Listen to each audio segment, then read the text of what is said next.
Hey, what's up, everyone? Welcome to the Ring Post Report livecast. I am your host, Sean Wilson, and as always, I'm joined by Gary, the Man Miller. What's up, dude?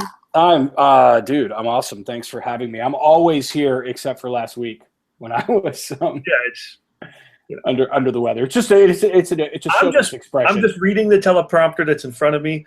That's all I do. That's right. I heard that Trump wants to ban teleprompters for all elected officials. That would be awesome, I actually. thought that was interesting. Anyway, we just dropped a Trump reference on a wrestling podcast or live cast, which actually works because he was at WrestleMania 23. Dude, I did that in the first 5 minutes. That's impressive. Ooh. That's how we do. That's how we roll. First 5 seconds. Yeah. So how are you, by the way, before we get started? All well in your world? Dude, I'm good. Baby's doing good, as many of you don't know, because you probably just follow the website, which you need to go check out the website. Ring Post Report or theringpostreport.com. You can also follow us on Twitter at Ring Post Report or the Facebook feed. Just look at the Ring Post Report in your search bar on Facebook. You'll, of course, find us. I'm good, man. Baby's good. Mommy's good.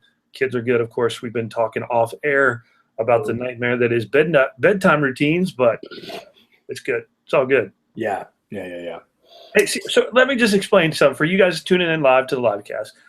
Me and Gary are dads. We're also entrepreneurs. We do a lot of other things. Our life consists of constant busyness. So for us to get away for an hour to talk about pro wrestling is like the best possible hour of our week. I think our families would resent that comment, but yeah. Well, I said as far as no stress, That's true, man. I think, and for a lot of the listeners, I think that's for guys in our generation, right? Our demographic, 30s. For me now, I have to say 40s because I just turned 40. But for a lot of us, wrestling is the escape, right? I mean, yeah, because unlike the internet wrestling marks, we understand that it's. Was I supposed to say that to the end? That we understand that it's not real, and so we just like to escape. That's the whole point. That's why I watch Finn Balor's entrance 40 times from the NXT pay-per-view, because I want to be in a magical world of Finn Balor with his Predator dregs. But dreads. You bring up a great point. Wrestling needs to be escaped. That's why Raw and WWE suck. Here's the problem. And dude, we have talked about this a ridiculous amount. I am a huge pro wrestling fan. I've been a wrestling fan since I was 6 years old. Since the first time I heard Hulk Hogan tell me to eat my vitamins and say my prayers. Okay, for the first than what he's saying. Warrior, go out there and shake the ropes, right? I mean, I've been a huge wrestling fan, and for me, being at 34 now, wrestling for me is just what people say it is. It's a male soap opera. Yeah, it is. It's a constant stream of a storyline that I like to stay in tune with. Yeah. But there are some people, man, and these people are freaking insane, that get furiously pissed off if you even question their booking. Or look, I love to book. I love to talk. Did you just get in trouble about this recently? Yeah. So yeah, I kind of egged on a little bit of a situation because here's the deal.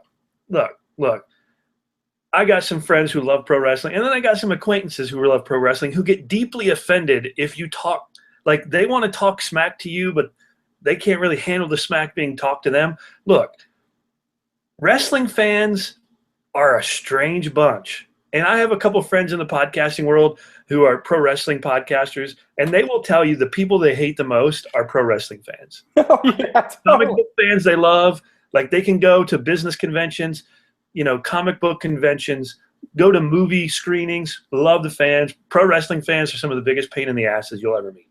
Just I like wrestling up until the point that I go to an indie show, and then I can't participate in anything wrestling for at least 6 months, because not only do I need a tetanus shot after leaving there, but it's so bizarre, the people that I'm surrounded with. I'm I would much rather watch this comfortably on my DVR on my couch with my cat sitting next to me and my wife watching Pinterest, because Raw is so boring. Wrestling fans for me are sometimes a bit of a scary bunch. They're kind of bloodthirsty fanatics, very much akin to those guys who are hardcore political partyists. You know what I'm saying? Yeah, speak out against their certain candidate, they'll slit your throat. Right. wrestling fans are very similar, man. Like, you can't talk about the fact that some of these guys are just guys wearing skinny jeans living with their mom and dad because they'll flip out. Yeah, don't do that. You're not going to win friends and influence people that way. Do you want to start? What are we starting with tonight? Are we starting with Raw or no? Well, I mean, I don't care. What do you want to do? Let's start with Raw. Let's go back. Let's go back to the night after SummerSlam Raw and talk about the whole Sting thing, because that's going to lead up to the Night of Champions, which is only 3 matches right now of Night of Champions. And, of course, 2 of them have Seth Rollins in them, which should tell you something, folks. This guy's on fire. We're going to talk about that in a minute. Raw. Let's talk about this week, like just the other day. This week's Raw was the biggest or highest rated Raw in like the last year and a half, right? It was horrible. The only reason they had high ratings was because Sting and the Dudley Boys are on there. That's it. Okay. I mean, that's anything different. In 1998, when WCW was doing its thing and WWE was doing its thing, we were watching Sting and the Dudley Boys. That should tell you something. It's now 2015. Almost 20 years later. And we're watching Sting and Testify. So I don't understand. I mean, I guess I do if I'm, marking, but I don't understand. I don't understand why the WWE continues to go to the well of let's bring back and resurrect really, really old stars. We just suffered through this with Taker and Lesnar, and I mean, that wasn't over for 5 seconds, and now we've got Sting showing up on the previous week's Raw, and then last night he opened, or this past week, or this week, whatever day we're on, this past Raw, he opened the show with one of the worst promos. Like, God. Like guys from Tough Enough were like, dude, do you need some help learning how to cut a promo? Because I can totally help you out. Dude, he like that Cajun Bayou whack job on Tough Enough would have been like, yeah, I can help you. Hey, don't hate on ZZ, man. Don't hate on ZZ. Oh gosh. So he was robbed. He was robbed. I mean, you know that Orlando Screwjob right there. That promo, that opening of the show, all he was doing was like kissing Triple H's behind. Yeah, when you're not half the man as Triple H.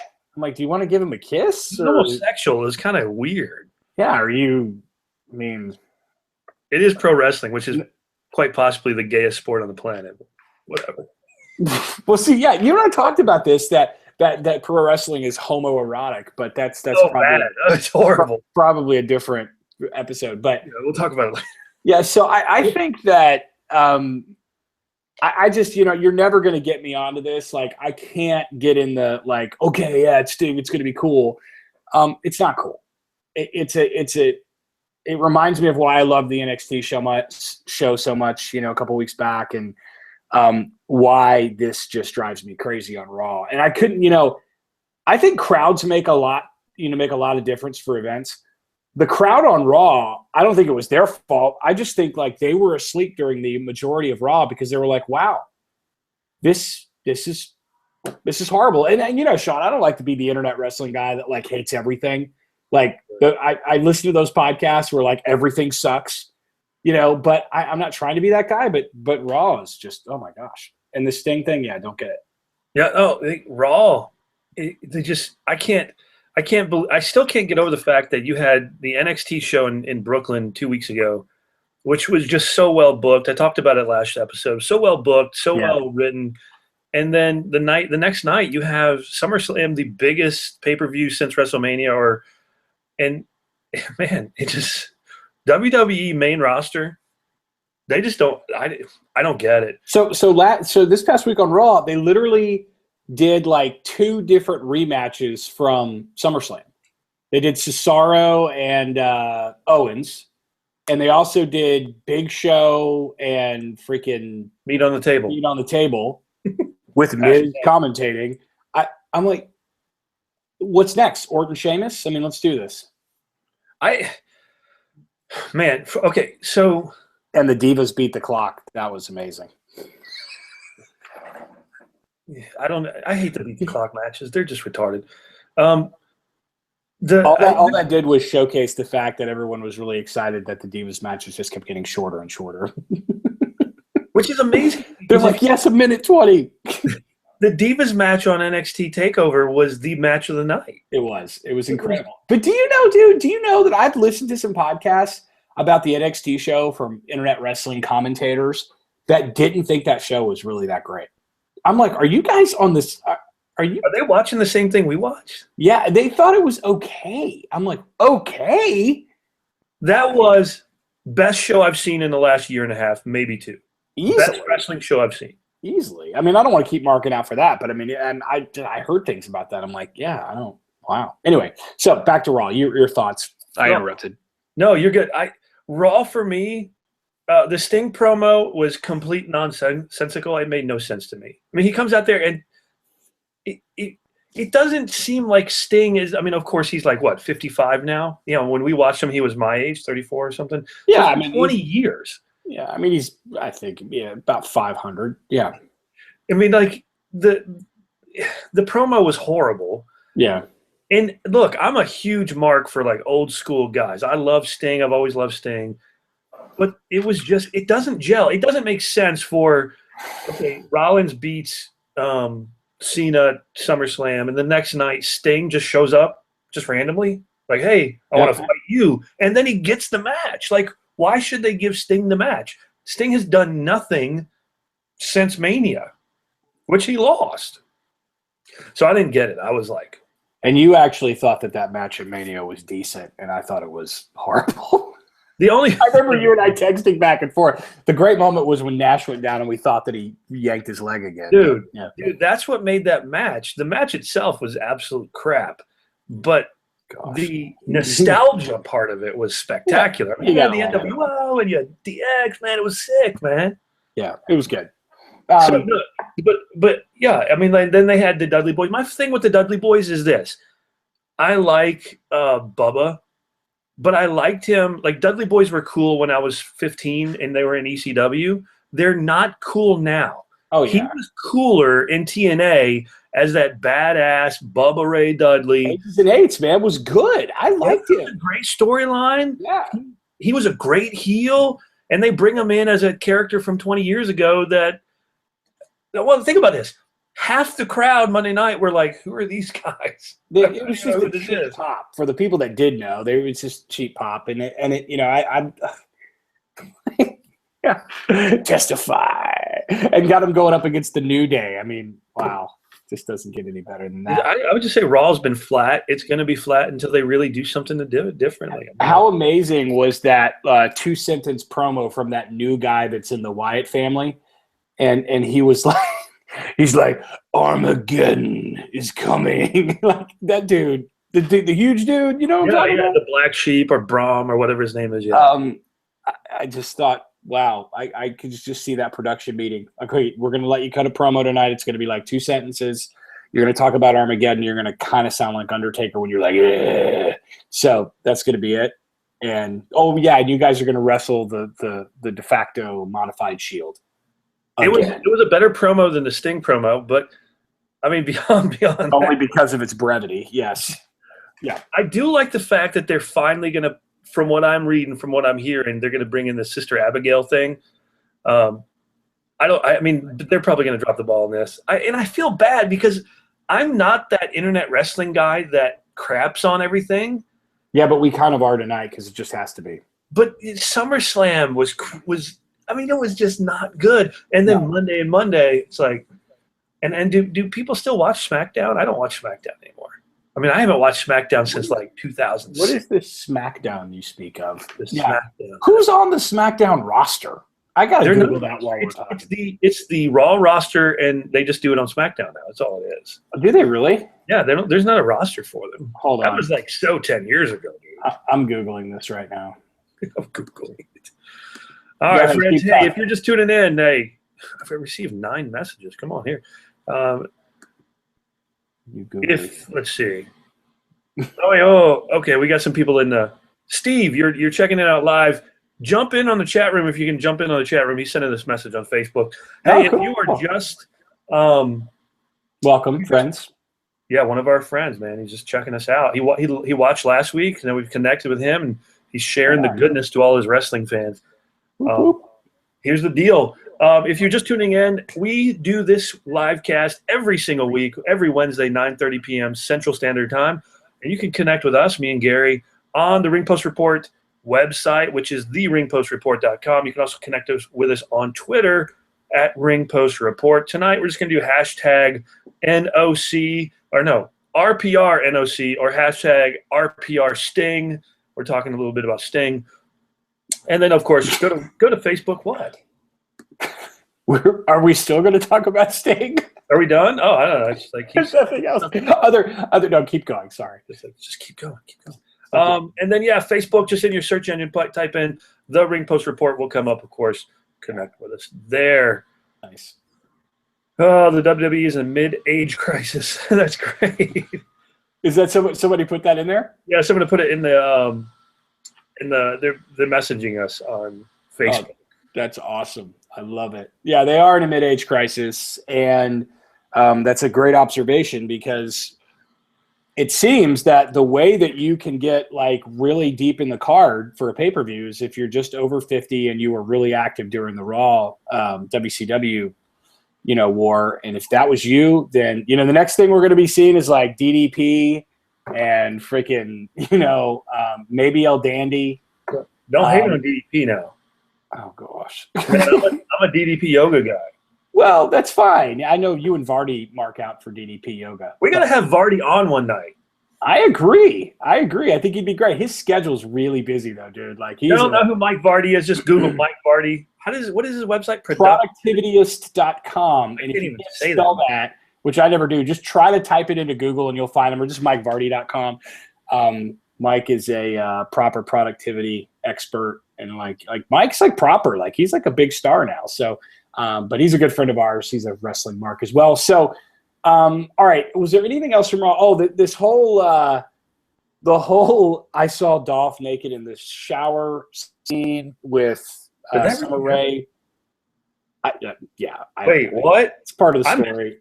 I watched the Hulu version. I don't even think I saw that. Yeah, it was.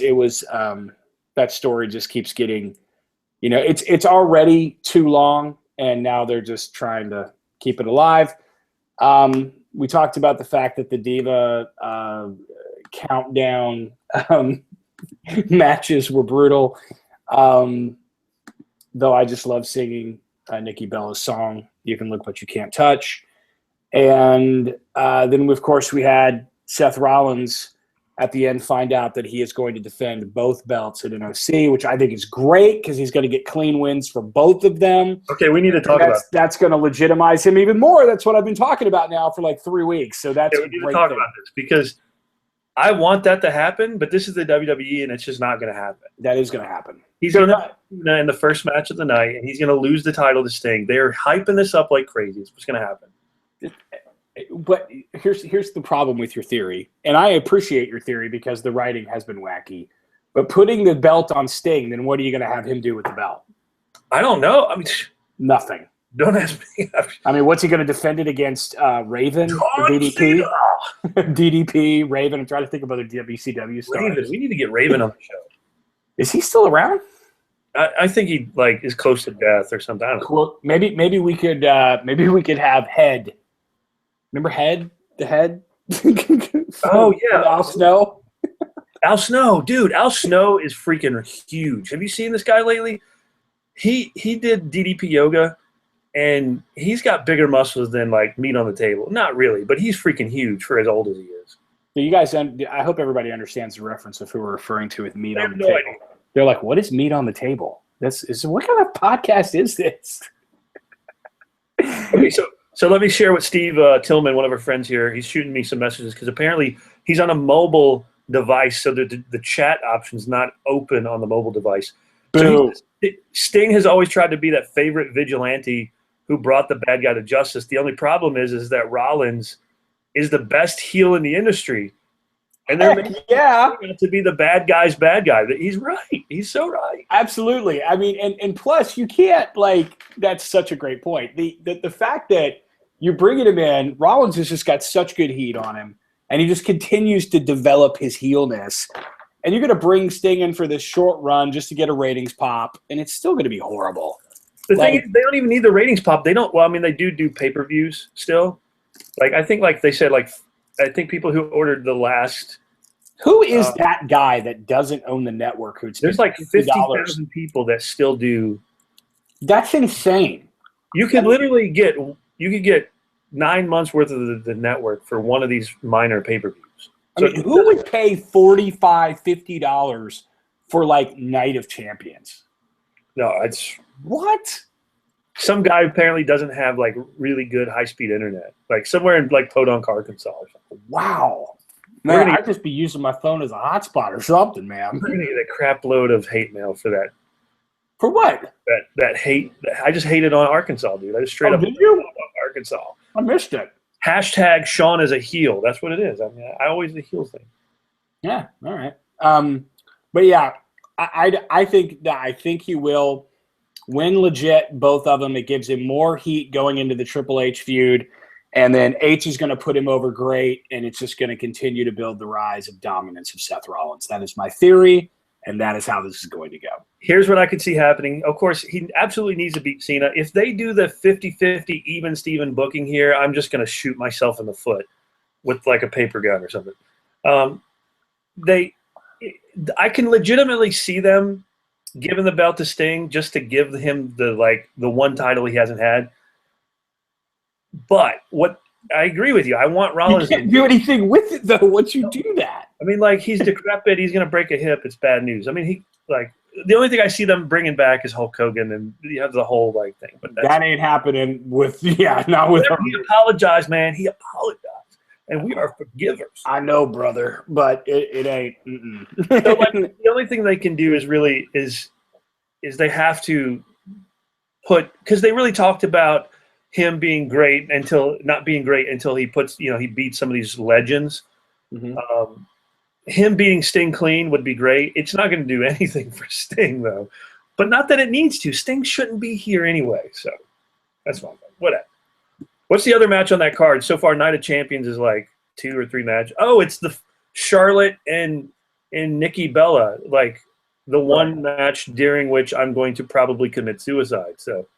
That's harsh, man. Yeah, no, I will. That's a good time to go to the bathroom, get another beer, brush your teeth, get ready for bed because you know that you're probably deep in the card, and because that's where Divas matches seem to go these days. It'll be the match before the title match. I'm sorry, what did you just say? It'll be the match before the title match. Because of this false push of the Divas Revolution, thank you, Stephanie McMahon. That's what you're. No, I promise you. Like, look at the Divas match was on before Brock Lesnar and Undertaker. No, I know that you're probably right. I'm just. It shouldn't be. No, it shouldn't. I'm voicing my sarcastic disapproval because I think that's ridiculous. It shouldn't even be on an indie card, but it's going to be on a WWE card. The Tri-State Wrestling Federation Association featuring Charlotte and Nikki Bella. Buy one hot dog, get another one free tonight. This week at the Iowa State Fair, Charlotte versus Brie Bella for the WWE Championship or Divas Championship at the Hog Tie Armory. The Hog Tie Armory. So, yeah, this has descended into absolute chaos. It's good. That's how it should be. All right, let's talk about Night of Champions. Okay, whatever. There's nothing really to say about. Bellas need to go away. Blah blah blah. I agree. I hate the Bellas. Yeah, I think what's her name's going to be retiring soon anyway. Yeah, from what I've heard, she's what's his name? The guy that everybody loved that I said was all right. God, what is his name? Daniel Bryan. Sorry. Brain fart.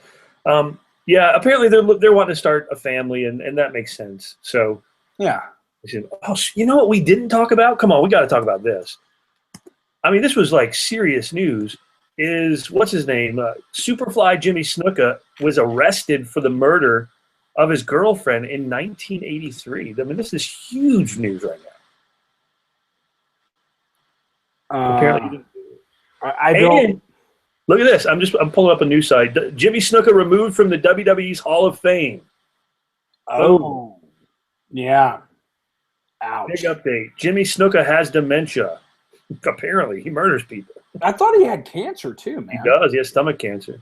Dude, man, if he, I mean, does the statute of limitations on that run out? I mean, I'm not even going to touch this, man. Too much bad karma around the whole thing. I'm going to keep talking about the fact that I am looking at the roster right now. And would you know that on the WWE Superstars, like WWE.com/superstars, on the,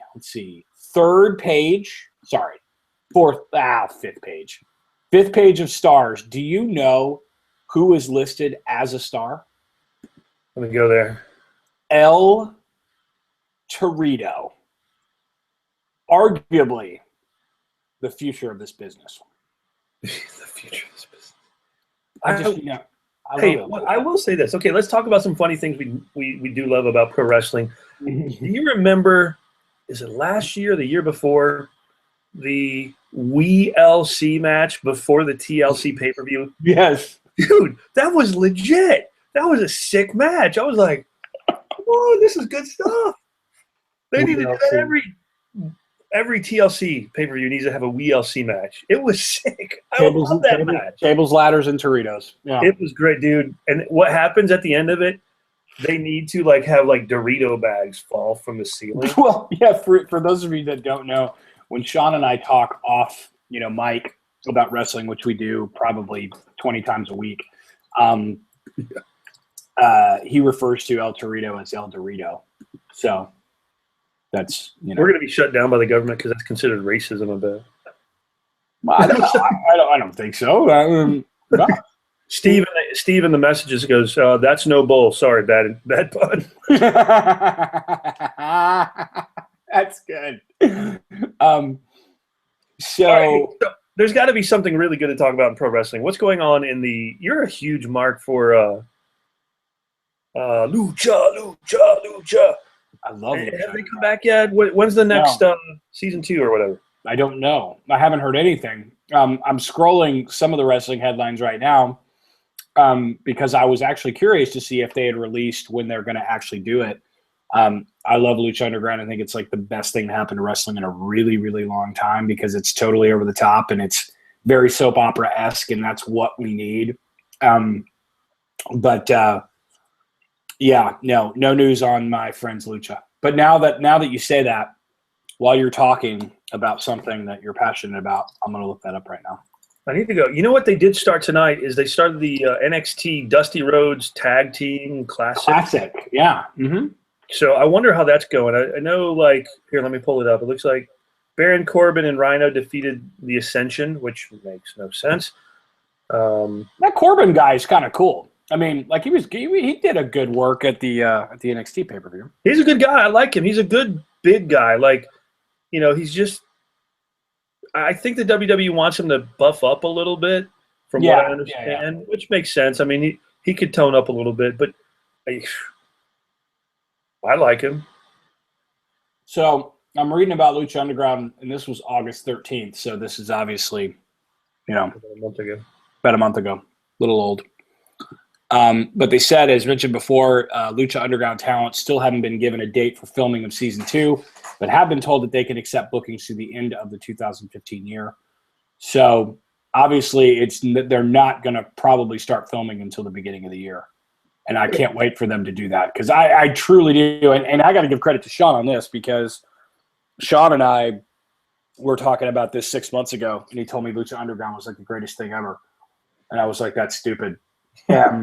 Of course, I had not seen it, so I was talking out of my whatever. And then I watched it, and I was like, oh, my gosh. And then, I've said this. I think I said this 2 episodes ago. I use the wife acid test for wrestling product.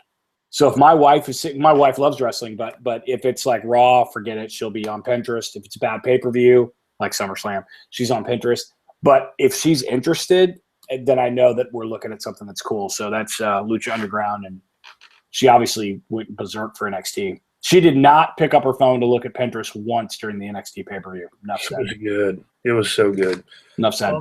I think we should talk about this, and it just brings it up because I'm scrolling some of the news on the Jimmy Snuka thing, and the WWE's thing about scrubbing history if one of the former talent or former superstars does something wrong. Like, of course, the Hogan thing, they just took them all off the website. Of course, Chris Benoit, you can't find Chris Benoit. You can see him on the network, but of course, every single thing he's on in the network, there's like a disclaimer before it.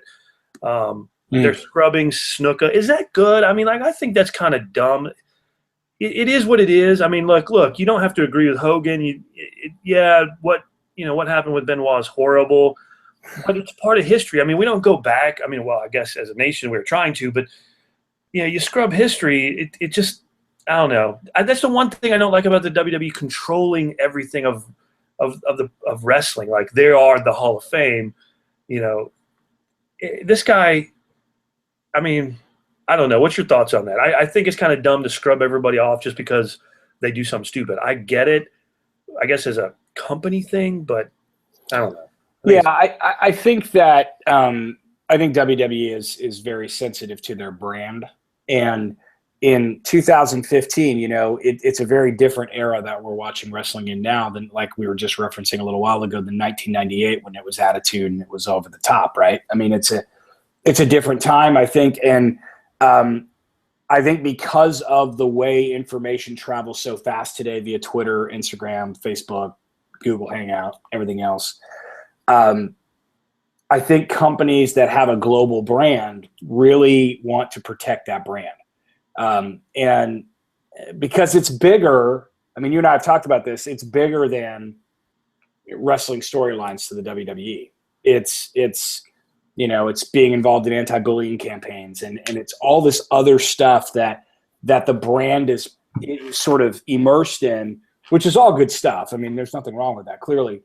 So I think this is about brand alignment, and if you're trying to do all that stuff and then you have a star go sideways, I think it's part of their maintaining the brand's integrity and alignment, even though obviously those people who may be in question did some pretty amazing things in terms of wrestling. But I think WWE understands that there are some issues that are bigger than wrestling. And so regardless of if you were amazing in the ring, if you're a dirtbag or a murderer or whatever the case may be, or whatever the alleged offense, then, or not alleged in the case of Chris Benoit, just happened. You've got to kind of police that whole thing and kind of clean it up. And because you are defending and protecting the larger, the sort of the equity of the brand. So I get it from a business perspective. I get it from an alignment perspective. And, again, if you really want to see that stuff, and even if you're not seeing it on the network, I mean, you can go out on eBay and get a bunch of old matches on VHS and reduped to DVD. It's not like you can't ever find a Snuka match, or you can't ever see a Benoit match. So yeah, I mean, not that I'm going to looking for Jimmy Snuka matches, because that's yeah, I mean, and I never thought, I've always found Benoit to look like a little gnome, and he wasn't really exciting to me in the ring. I mean, so yeah, he was a guy who should have stayed in the mid card, and because WWE, I don't know, wanted to push the small guys. I don't really. Benoit, there's certain people who are main eventers and champions, and there's people who aren't. Well, it's one of these things where I don't know why it is. It's in every sport. It's in film. It's in everything. When somebody dies, all of a sudden, what could have been a fairly average body of work all of a sudden becomes amazing. And, it's like, okay, but maybe their body of work really wasn't all that great. I mean, he was good in the ring. He was really good. Well, sure. But he wasn't like, hey, I'm going to hold the title for 2 years or a year, 6 months. I mean, yeah, I mean, he wasn't Bo Dallas or, We're crapping on. I'm sorry, Steve. We don't mean to. He's like Steven the message. He's like, Benoit was one of my favorites. Yeah, and that's okay. I mean, that's cool. I mean, we all have favorites, and I it's all good. But I mean, the narrative, when a wrestler or an athlete, I mean, we see this like in the NFL all the time, where apparently like everybody likes to do bad things. They're all criminals, aren't they? When someone decides to do something that is larger than their performance on the field, in the ring, whatever, then no matter how much we might think from a pure athletic perspective that person was impressive, their behavior sometimes overrides that, clearly, when it has like life or death issues, which in some of these cases it obviously does. And so, there's always there's always more things to talk about than another match to watch. I'm not laughing at the whole what you're saying. Steve in the private message just said he's a little hurt by the Bo Dallas hit. Well, I thought Bo Dallas did the best job ever of having to walk in on Raw 2 weeks ago and just take like 5 suplex bumps from Lesnar, because he went in and told Lesnar, "Listen, you might be able to beat him someday if you'll just believe." I mean, that was brilliant. I mean, I wish they would push that gimmick, because it's hilarious. Yeah, but his gimmick kind of is in the same category as that guy. What's his name? Adam Rose. It's like, I love Adam Rose, man. They are not, dude. That was realize he's going to get fired and released, and not even like he's going to be wrestling indies within a year. Oh, you putting that out there? I don't think so. He doesn't do anything. He's on Superstars. Exactly. The dark match to the dark match. No, okay. So Steve makes a good point. It keeps the stars in line, and it helps them not to be a bad role model. I agree with that. Yeah, the brand is bigger. I mean, I think every time you see a Cena going out and doing another Make-A-Wish or something, their brand is very far-reaching. I mean, it is. Yeah, it's a deterrent. Yeah, I suppose in one way, but I suppose that it's also. I mean, man, if you're going to do stupid stuff, you can't expect to be celebrated as awesome. Of course, no. Okay, so this was in 1983 that this happened. Yeah. Scott Hall. I mean, you can look this up. I mean, he killed a guy outside of a bar, a strip club, one night. Now, of course, it was in self-defense. I get it. I just think and maybe this could be really good. Like me and you both know, and if you follow wrestling for any time in the last 30 years, what kind of like horrible people pro wrestlers were back in the day. I mean, like, these guys were not like you would want someone to come like watch your kids while you're out for the evening with your wife. Yeah. These are the kind of guys you saw in like the seediest, worst parts of town. Oh yeah. Who were beating people up just for pleasure. Okay. So like these guys were bad people, like the Arn Andersons and all of these guys, the Harley Races. And I'm not bashing those two guys. I'm just bringing that generation of pro wrestlers were, the Jake the Snakes. These guys were really bad people. Yeah. Okay. And I think what you've done is you had the WWE's kind of change that with the Cenas and with the, is there anybody else? I don't know. Cena makes but it's the same reason why you still see heels today doing promos for anti-bullying and that kind of thing, because they understand that they have to have the brand has to reach wider than just the little storyline.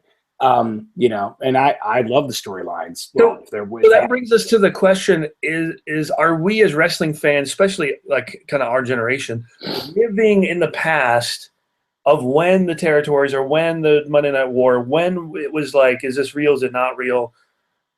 And wanting to project what's going on today back through the lens of 20 years ago.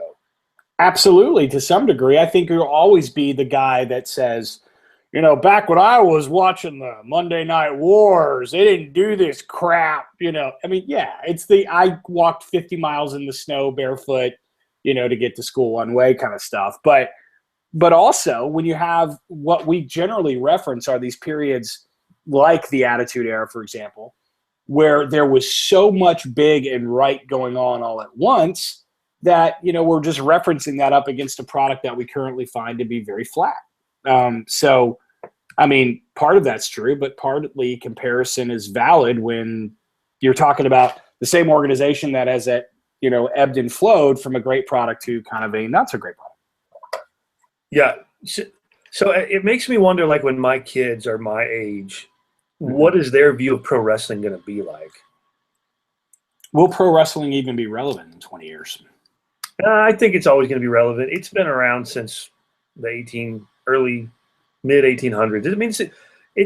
I mean, maybe not. But so are books. But I know my daughters will probably never. 20 years from now, there won't be a bookstore. So that is sacrilegious blasphemy right there. But it's true. I hate that, but it's true. I hate it too. I'm a paper guy, dude. But I mean, it's just real. Just look back here. I mean, like, I got freaking 6 bookshelves in this room. I'm with you, dude. Yeah. Yeah, well, will it be? And see, you bring up a really good point. And there's a great Will Smith movie coming out here soon about the concussion thing in the NFL. And I've always thought, like, if the NFL goes down, and I think it will, I don't think the NFL will be around in 50 years, you will have the end of pro wrestling, because pro wrestling is a high contact, lots of injuries, especially head injuries kind of sport, that you're seeing that kind of take place now with the Chris Benoit and the Edge retirement and some of these other guys who really lived through that attitude era, that aggressive, over-the-top, stupid era where, like, they're jumping off of 25-foot ladders onto the concrete Jeff Hardy crap. Mm-hmm. You're seeing a lot of these guys who they're gonna have issues, and I think that's gonna cause things to either really dramatically shift to better storytelling and mat wrestling, or will there be wrestling? That's a really great point. I don't know that in 25 years will the WWE even be around? I don't know. I hope. I love pro wrestling, but absolutely, it's a completely different animal now with that whole the concussion thing, which I don't even know how we got on that, but yeah, I don't know. It's I get the branding and we always talk about going back before the WWE was a publicly traded company, because that's where kind of like that golden era of pro wrestling was. Mm-hmm. But which is better? I mean, like, if you were to take some of the storylines from the WWE back in 98, 99, and even 2000, 2001, I mean, you're talking people would be protesting. They would not be on television. It would be, oh my God, our country couldn't handle it. They would just, I mean, take the gold dust angle from 96, put it in 2015, game over, WWE's done. Just over. They can't handle it. Our country is a bunch of pansies, but, whatever. That's a completely different show. Yes. Meat on the table. The meat on the table. See? It's okay to say meat on the table now, but 20 years ago, you did that. Ryback's theme song. So what else? Anything else? What do we got? What we got here? Let's pull it up. Oh, yeah, Steve makes a good point. Wrestling won't go away, especially with UFC being big. Oh, that's okay. Let's talk about this. So I just got a message before I went on the show around 9 o'clock. But I think those are two entirely different fan sets. UFC and similar 18 to 35-year-old demographic.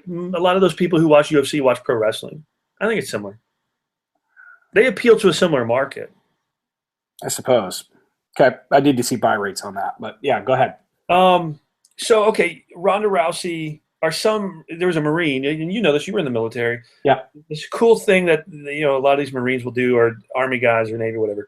They'll do, hey, hot chick who's really popular right now, will you go with me to this military ball? Ronda Rousey said yes, which, dude, come on, that's freaking awesome. Yeah.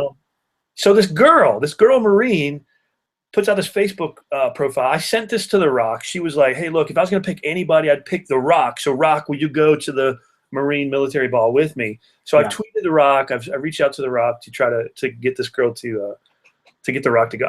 I love those kind of things, man. I'm a mark for that kind of sappy wrestling stuff. Right, which goes right back to the point of why the brand is bigger than just the matches and why you have to have a brand that's clean.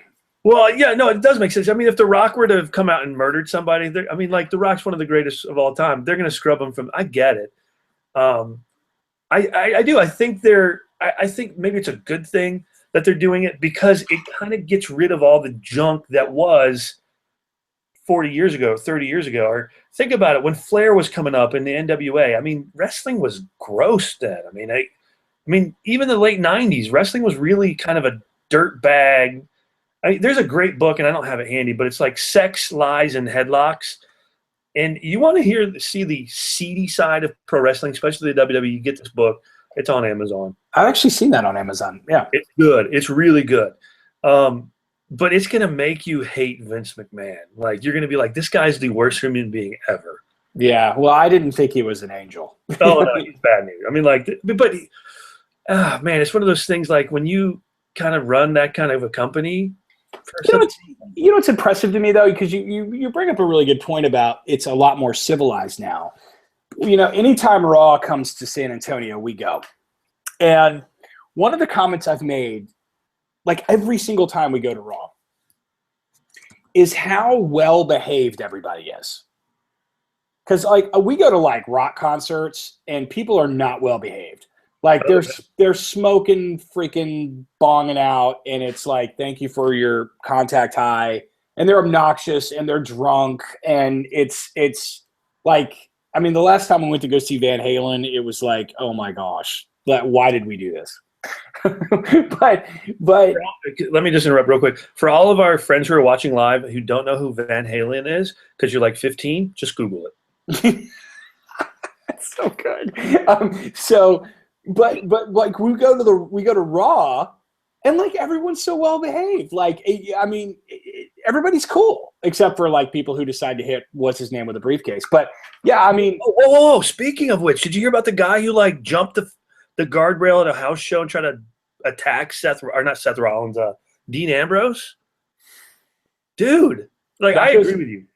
2 weeks ago, I think I wrote that most wrestling fans are idiots. So yeah, no, it's true. I thought I would take more heat for that, but I didn't. just keep saying it. I promise you, it's gonna get out there. Hashtag wrestling fans suck. Yeah. No, I mean, who does that? I mean, again, it's.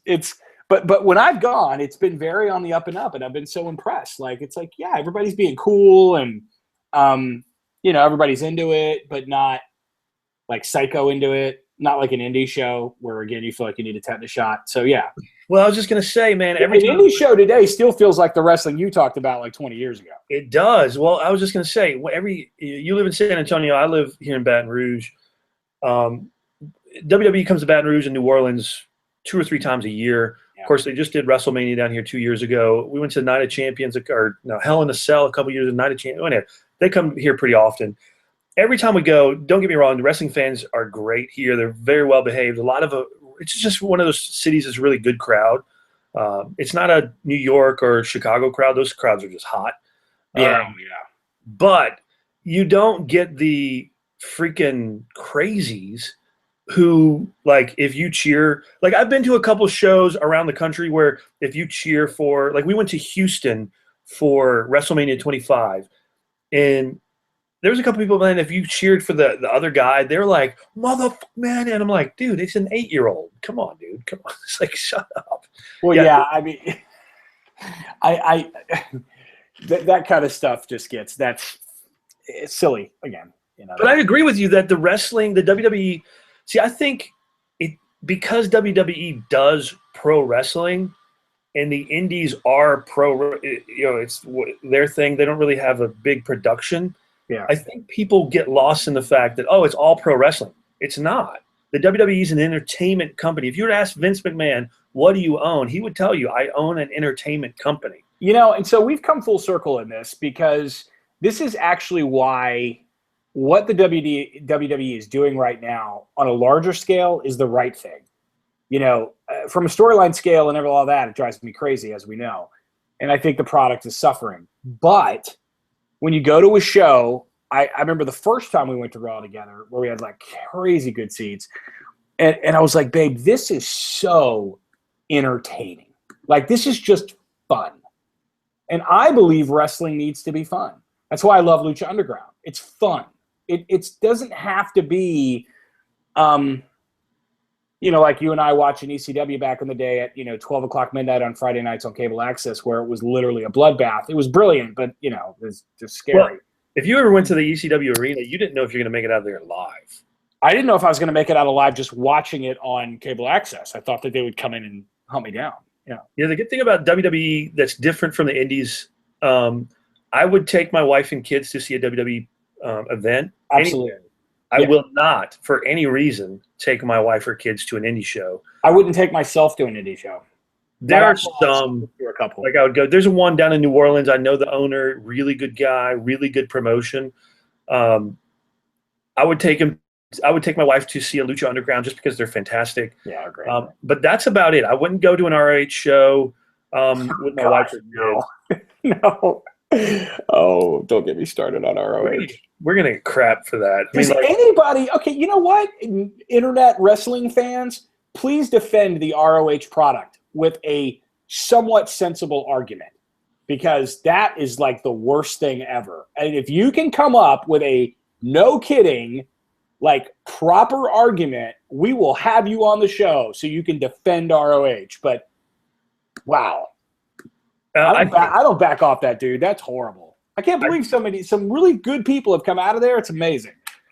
Well, that's their whole argument is, well, you know, CM Punk and Seth Rollins and Dean Ambrose but I'm like, okay, all of those guys worked for other promotions too. I mean, like, yeah, ROH has good wrestlers, but their production value's not good. Their wrestling is good, but I was looking at some of their stuff with the Briscoe brothers the other day. I wouldn't hire those guys to freaking mow my lawn. I just wouldn't. They look like absolute. They would be perfect for the Wyatt family, but I'm just saying. That's their gimmick. I get it, but they live their gimmick. That's the problem. They live their gimmick. Follow me on Twitter. Follow us on Twitter. Yeah, that's right. Follow. I just want him one time to say, me on Twitter. That would be awesome. Just one time. I do like the one thing I like about Sheamus is his new yell. Are you not entertained? If he would just put, are you not sports entertained? I think Twitter would explode. I can't. You can't believe I just said that, can you? It's all right. I'm covering my mouth. I can't talk about Sheamus. Let it go deep. Let it go deep. So we're at 10:22. We have 8 minutes. What else do we need to cover before we go? Anything from the listener folk? Final thoughts, parting shots. Parting shots. Man. Steve is correcting us, saying Roman Reigns was attacked. Yes, he was attacked. He was hit in the head with a briefcase like 3 weeks ago. However, just like 2 days ago, Dean Ambrose, someone jumped over the guardrail and got on him or tried to attack him or something.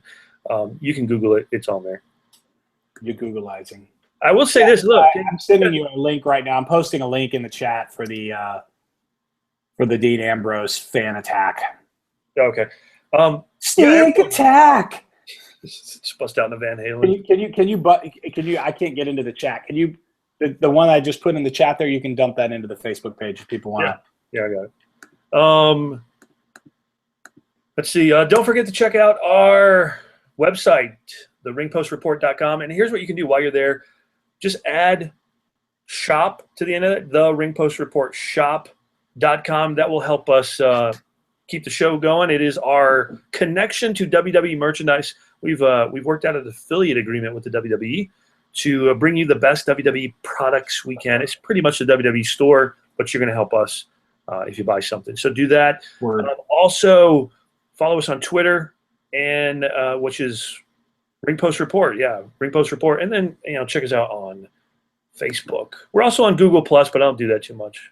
Too difficult. Too many. There's too many social media things. Do you agree? I think that's not going away anytime soon. As an internet marketer, I obviously have to use all of them, but yeah, there's probably one too many. I think the worst thing to happen to humanity are these things. So I just saying. Yeah, I agree. It's our leash. My iPhone. Yes, I got one. My iPhone 6 Plus here. I gotta be careful. I don't want people to see what's on my screen because like there's some things on here that because I work. If y'all don't know, I work for the FBI, and I guess people are like, no, you don't. Here, I'll show you. Oh boy, here we go. You don't agree? I can't. You guys have to understand this is sarcasm. There it is. Yeah. Boom. Yeah. That just happened. I was like, I don't believe you. There it is, right there. Sean, where can people find you on the interwebs if they want to connect with you, your life, your story, your stuff? If you are an internet wrestling mark, please don't. No, I'm kidding. Yes. We're going to have the lowest following in history for. Yes, but they'll be loyal and faithful. But they will be loyal, like Steve. And smart. And smart. They'll be smart marks. Good points, and that's the right thing, man. All right, yeah. If you want to check out with me, you can connect with me, Sean M. Wilson, on Twitter, and then of course you can just type that into your search bar on Facebook. I'll be over there. Yeah, that's pretty much it.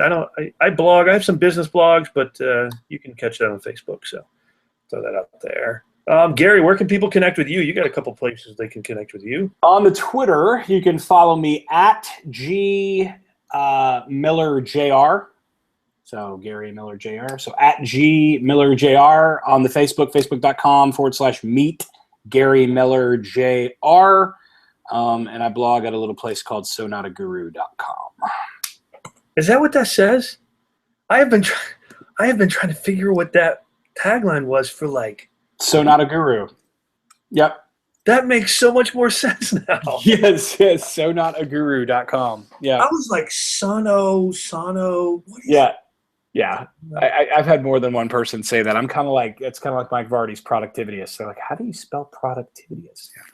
Mark, we got it. We got to get Mike on here. Oh, we can get him on. I'll text him right now. All right, here's the deal. I will say this, and we got a couple minutes. I was trying. I'm reaching out to Twitter on some of the old guys from back in the day. I'm in talks with Thrasher from Thrash or whatever his name was from. What was it? The Headbangers. That's what I said. I told you this earlier. That would be so awesome to get the Headbangers on. Come on, that'd be freaking sick. I would enjoy it. Yeah, absolutely. Fun. Those guys got some great stories, man. To get them on here, talk about it, what they think about the current product. I loved those guys back in the day. Oh, dude, they were cool. Yeah, absolutely.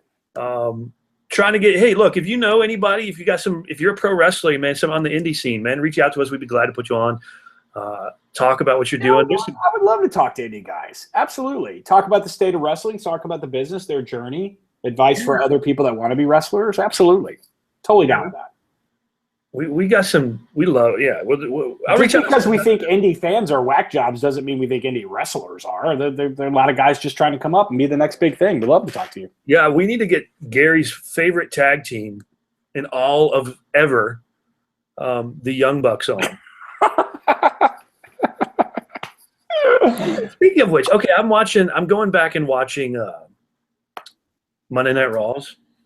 And I watched this like top 10. Sorry to hear that. Wow.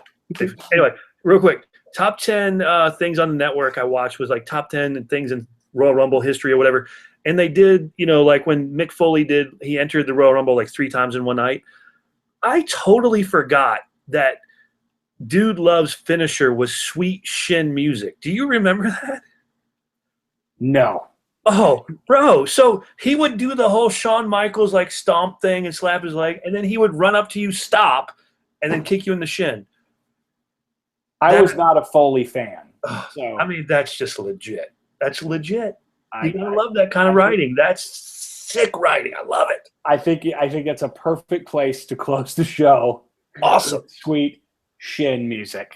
Sweet Shin Music. Okay, friends, don't forget every Wednesday, 9:30 p.m. Central Standard Time, you can catch us live. Tell your friends about it. If you're a wrestling fan, you want to get on. Well, we're going to work out inviting. Maybe next week we'll have Steve on if we can invite him. Steve, do a I want to be on. What's Steve's Twitter handle so we can check him out? We got to vet him. I don't know. Steve, what's your Twitter handle? Let me know. Shoot it over to us. He has a Facebook. It's on there. Thanks. We'll vet him. It'll be good stuff. I will say this, Steve. You got it. We vet people pretty hard, so you just got to have to hang with us because we'll do background checks and everything. So anyway. All right, guys. Hey, thanks for listening, everybody. We so appreciate you. And listen, we make fun of it, but we love it. Our lives wouldn't be right if we didn't have I'm going to go watch some of it. Anyway, Gary, I'll check with you later, my friend. All of our friends watching. Thanks for watching. We'll catch you next week. Much love.